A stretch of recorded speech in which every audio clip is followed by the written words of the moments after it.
proceed. Here is the song. Can you hear it? Yeah.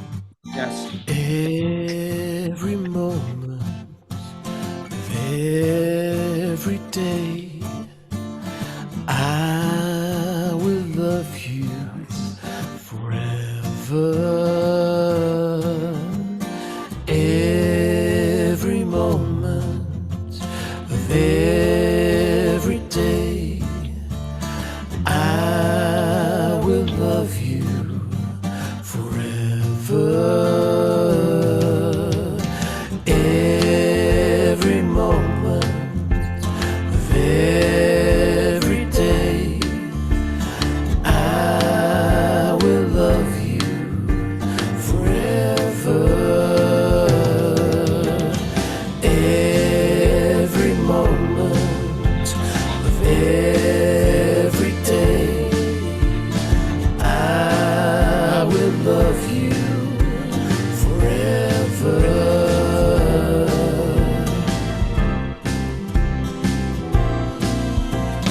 Come what may, through thick and thin, I'm here to stay. Every moment till my final day. Every moment of every day, I will love you forever.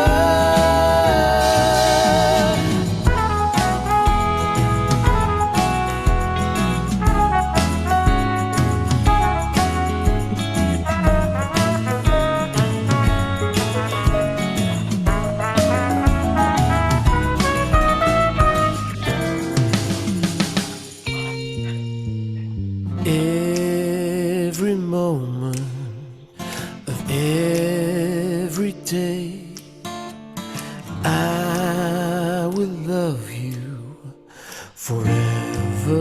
Every moment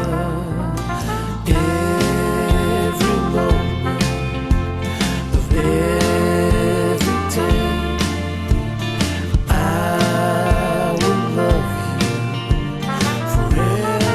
I will love you forever. Every moment of every day, I will love you forever.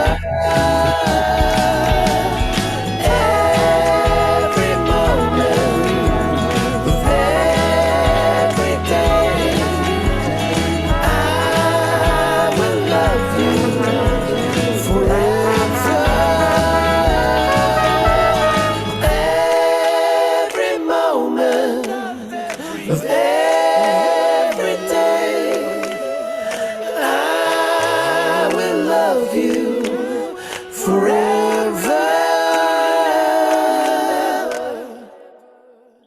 Yeah! Yay! I Ah, love very it. good. We did a great job. I think so. We love I it. like every instant of this song. Okay, this just because it's our creation, our of course. I hope really everybody could listen, have the same feeling, like really Yeah. uplifting, really nice. And it is actually all my family when I play, they always then they got in the It's mind. catchy. You know, it's catchy. You know, perhaps no harm to get on this on camera. The story of, you know, I came up with basically 2 weeks after proposing to my wife, and then this year, this August 7th was our 30th wedding anniversary. And as I told both of you beforehand, I had this huge plan for my wife, and I took her to a very, very fancy Michelin Star restaurant in Kilkenny, and I had arranged roses to be sent to the restaurant, which they had to keep, in fact, over the weekend because it was bank holiday weekend and the flower shop wasn't open and so on. So they'd done all of this, and I had to check if the flowers arrived. Yeah, they've arrived. and it still looked nice. Oh yeah, it's still beautiful. All that kind of stuff, and doing all this preparation and planning, and then at a moment during the meal, I'll give a nod, and then you bring in the roses, and the song will play, and we'll be listening to the ordinary music, and then we listen to our song, and I'm going to say, "Hey, listen to what they're playing." That was the plan. That was the plan. The reality. Didn't work. The reality was that all day, Ruth and I had been walking around Kilkenny, enjoying ourselves, and shopping and all that kind of stuff. And wherever I went, I'd say, "We're married 30 years today," and it was fine, no problem, until we got to the restaurant. And we'd only sat down, and the waitress came up to us, and the restaurant had arranged the most perfect and exquisite table, because they had all of this in mind. They had us in a superb table. It was in a corner. There'd be loads of room for the flowers when they came out, because other tables were quite, compact and so on. We had this big table, and as soon as I saw it, I thought, they've aced this one. So we sit down, the waitress comes along, and just as I had been saying to every stranger, well, not every stranger, but a lot of strangers over the course of the day, "We're married 30 years today," I said the very same thing. But at that moment, my dear wife of 30 years kind of froze. And she said, "Oh, I'm feeling embarrassed." And I thought, "You're feeling embarrassed because I told the waitress we're 30 years married. What will you be feeling if we go through with this plan? Oh, God!" That was kind She of. really was embarrassed. I knew by her. We're married 30 years. And I said, "Oh, no, this is not good." Twist. And I thought, I have to abandon ship.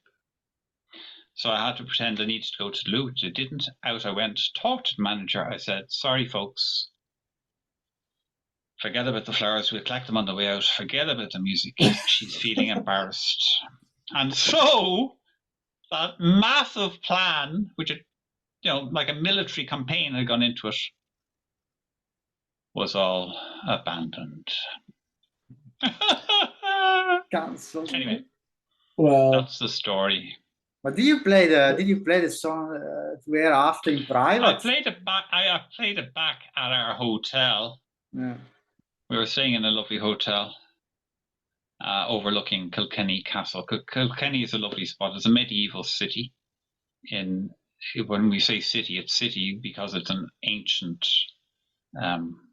township, or not township. It's a city. It has city status, but as cities go, it's not like New York. It's quite small, but city because it's a medieval city, and it's a gorgeous spot.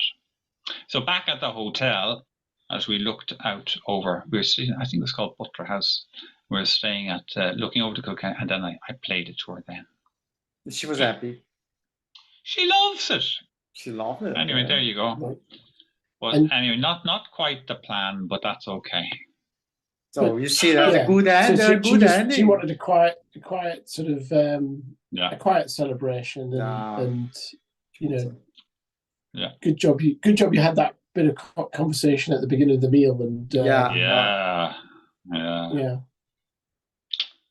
Come on. Went well anyway. Went very well. But and the interesting thing it's was it's nice when a couple can surprise each other still. Yeah. Oh, don't worry. Plenty of this. We still surprise each other. But the other nice thing was that when, because it's a very fine restaurant, Michelin Star restaurant in Kilkenny, and when I asked him, would he play it, he said, "Well, yes, but I need to listen to the song first because I must think of our other customers." Because obviously it's quite possible it was an awful song and not one that would be conducive to the digestion of his other guest. So they listen. And so I sent the manager the audio, and he got back to me straight away, and he said, "That's a very catchy song," which I thought that was a lovely kind of affirmation and endorsement. So our song has a Michelin star then. It's Michelin star approved. Well, it was. It's. Let's go with that. I like that. Yes, certainly the manager of this Michelin starred restaurant in Kilkenny gave it the thumbs up and said it was very catchy. And he said it like that. He said that's a there, because I think he thought it was going to be a very amateurish kind of a thing. I dreamt up this 30 years ago. And he probably thought this is going to be awful. How do I say no? And not have them cancel the meal. Yeah. That's a positive comment anyway. Paris in the restaurant. Very catchy, it's very good, very positive. Yeah. Instead of a nice, lovely, very catchy. And anyway, it gives us a nice little extra anecdote to talk about our song. I wonder if it's worth mentioning that one of the sort of backgrounds to us writing songs together was linked to your role as a wedding celebrant, Joe. Mm. And the idea that this and some of the other songs you've been writing, could be songs that could be played. That would work at a wedding, and as a wedding celebrant, I can see this as a great wedding song, and again, not every wedding celebrant might be up to doing it. It depends on how their style of presiding or leading or conducting a ceremony. But I know that it's something that I would feel comfortable doing. You'd have a musician there, and if you had nice, friendly, relaxed, non-stuffy kind of a wedding, where people are just want to enjoy themselves and have a bit of fun. And I can see, I can feel, I can imagine, this happening where you'd have one side of the guests, the congregation, whatever, singing one chorus, and then the other side, and you could actually have this thing go, because it's so easy to learn. Like the lyrics are so simple. Every moment, every day, I will love you forever, and they will very easily catch it. They learn the melody, they learn the lyric, and then you have the other side singing it, and then you're kind of going, almost like at these events, where who's going to win, who's going to sing it louder, who's going to sing it better. Yeah, and it's I can see it as a great song to involve your guests, because it's very often the ceremony sets the tone for the day. So if a couple wants a very relaxed, informal enough kind of a wedding, non-stuffy, where people just enjoy themselves and the couple enjoy themselves, I can see this as a song that would help during a ceremony to set that tone for the rest of the day. Yeah. Therefore, I will use it as well for my parents' anniversary, 50 years. Oh yeah. That's because it's super good song for this kind of purpose. I hope really other people they can have the same idea. Maybe take our song and do for that. It could be amazing for us, like to know that. Yeah, you're right, and the fact that I came up with the basic idea for the song 2 weeks after proposing to my wife. Like, that was what it was about. It was about love and commitment, but not commitment and oh my God, I have to, in a sense of every moment, every day, I will love you forever, which is the kind of feeling I think that most people would have when they get it. So it's also an engagement song, and it's engagement, it's wedding, it's anniversary, renewal of vows. And I can just see people just singing it at a party, or, just a lot of people singing it at a concert or whatever.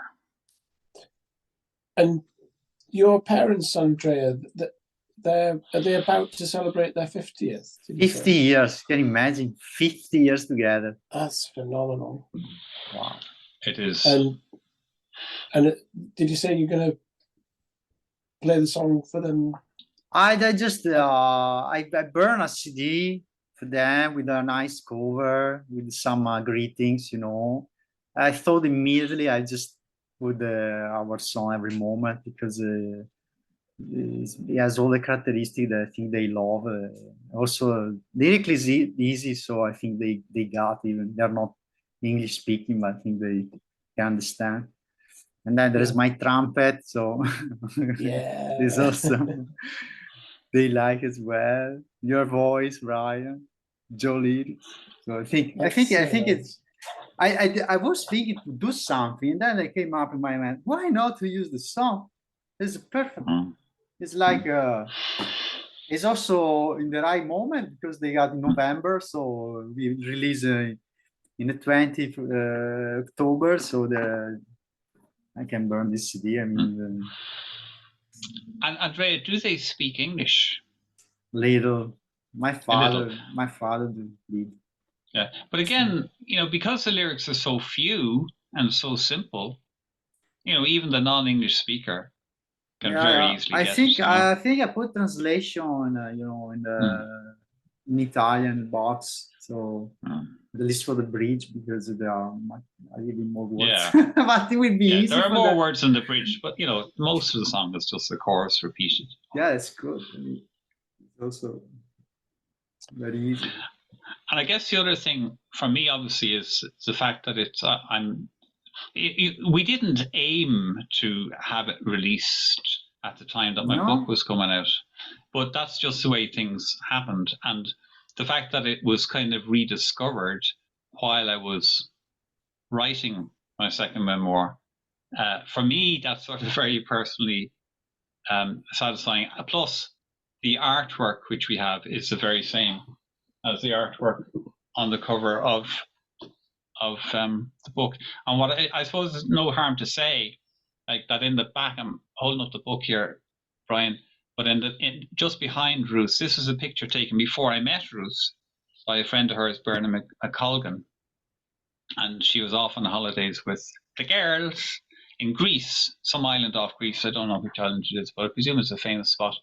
But you have this heart-shaped lake, Yeah. you know, right behind her. So it's obviously it's a tourist attraction because of the shape of the lake, and it just, because I hadn't a clue what cover to use for my second memoir, Saved by a Woman, and my son, who he works in animation. He's a computer artist, and he also came up with the cover for the first book in the series. Very nice. And yeah, so you know, he's a professional. So I'm very lucky to be surrounded by having in my family the people who are really good at these. But yeah, it's just using the same picture for the cover of the book and for the artwork for the song makes the connection. And the fact that the song only came about because I rediscovered the notes in my journal within the last year or two while researching the second memoir. I mean, there's also something interesting too, isn't it? You know, how do you write a song and throw nothing away? You know, throw nothing away, keep it. You know, whatever it is. Absolutely, that's absolutely. what I do. Keep stuff. Yeah. Excuse me, I interrupt you. I think we don't need the sharing on screen. Probably. Okay, well, let's stop the share. Let's just do one last wave to everybody. Way, hands in the air. Bye. Come on, Brian, hands in the air. That's it. Yay. Okay, I'll stop the sharing now. But yeah, and Joe, remind us. So, what date will be released the book, the publication? Well, the paperback and the hardback are already out. They're already published. The Kindle version is out on the 7th of November. So that's this day next month. This day next month. Maybe so I take the Kindle, I think. Because, yeah. And that's the nice thing about the... don't have library to put the books. Yeah. And like, you know, the different price points. Obviously, the hardback is quite expensive, and the paperback is between, you know, the Kindle price and the hardback price. But I'm just thrilled. But here's a weird thing. I'm going to share this with you. You know, I've been working on this book for, well, it's 3 years since I did my last book, the first memoir. And then it took kind of a year, during a lot of which I was actually recording the audio. I'd never recorded the audio of an audio book before. So it took me a ridiculously long time to do it. So I think it took about a year and a half to write this new book.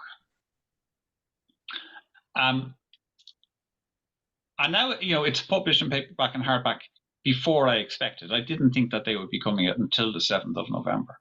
But here's the weird thing. The weird thing is that now that the book is published, I feel incredibly reticent, hesitant to promote it.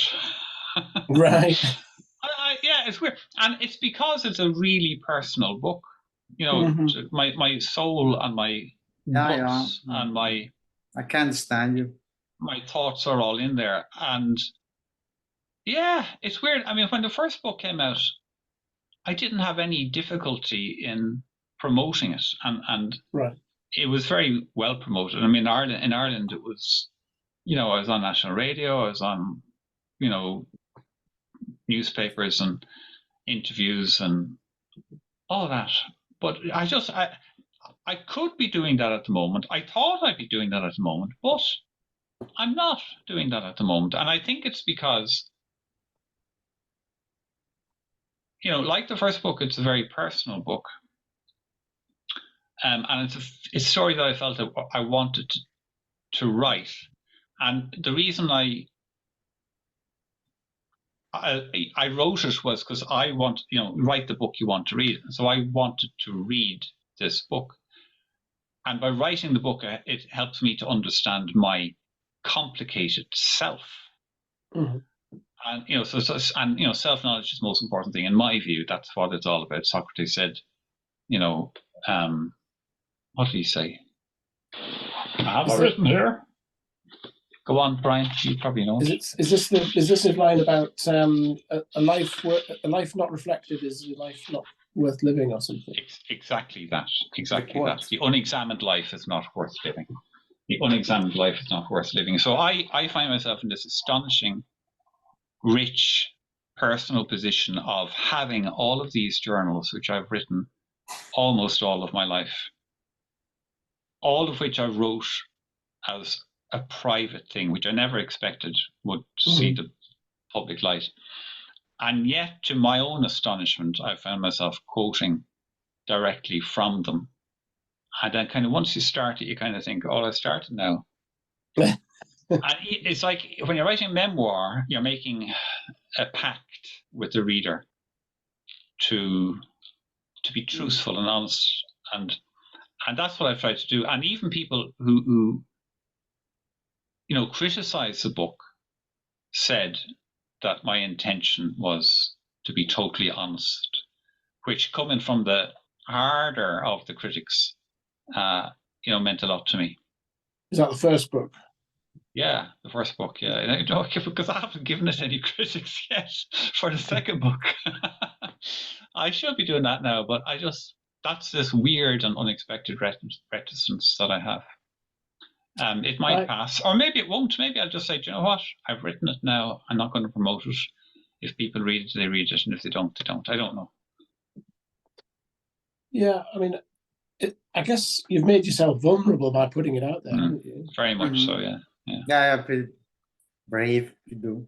I wouldn't be in same place. Like I'm really totally shy. I don't publish private stuff. Yeah. Yeah. Maybe with a nickname. I'm looking forward to reading it. And so you don't need to publicize it to me. Thank you. Well, look, there's 2 readers anyway, because I have and I'm not presuming, Andrea, that you're going to read. Brian will be the second. A very good friend of mine who's really like a sister to me, and she she has already ordered the hardback. And I said, but the hardback is quite expensive. Why are you getting the hardback? And she said, oh, I just like to have it. So I said, well, that's very kind of you. Thank you very much. Do you sign the physical copies? I can do, but it's very awkward, and it would be very, very awkward given that you're across the water. But then that will give us a great excuse to meet up corporeally in the same room on some occasion. Yeah. So basically, it's only available on Amazon. So if you order it on Amazon, it'll go directly to your address. I won't have touched it, so I won't have had the opportunity to Right. sign it. But obviously, if we, as I hope we do, meet up on some occasion, Yeah. and if you bring along We your must. book, I will be very happy to sign it. Oh yeah, we'll do a trip in Ireland. I'm planning. Wouldn't it be good? Planning We to must do plan- we I must want plan to do it. the vacation study, like to attend some English course, and Well, guys- because it's much better in Ireland and England is cheaper. But Well, Okay. I 2 minutes have left. two. I know. I have 2 free rooms in my house. So there you go. So each have a bedroom if you wow. want to come over here. Well, thank you very much, Joe. I consider that. And there are double What's beds in what's the both. nearest? So Is it Shannon Airport that would be? no, near you? Dublin Airport would be the Dublin nearest. We're only an hour from Dublin Airport. Great. Great to know.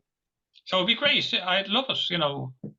Arrange a time for the 2 of you to come over together would be ideal, or singly, whatever. Bring our instruments. Bring your write some songs. Okay. Either alone or bring your Time is going loved on. ones. That next week I'm away. Next Saturday. Okay. Just So in then the next case. time we meet will be 2 weeks on the- probably. Of the date, 2020. on the 20th when we're going live. Yeah. Is there anything we have to do before going live, or do you just do all the technical stuff yourself? I think Just I went- Less than a minute. 1 minute on this. I joined So are we somebody's gonna- live the other day on Instagram, and what you can do, what happens is when I'm sorry, I go live- Brian. I'm sorry, Brian, for interrupting. But are we going to have another 5 minutes of a Zoom, or is this it? Let's Is do there a cut off? let's do just to fix this meeting. 5 minutes. Okay. So Andrea, will you send out the I link? send. Okay. Because we're about to get cut I off leave right now. now. Okay. See you. Yeah. Okay, 5 minutes.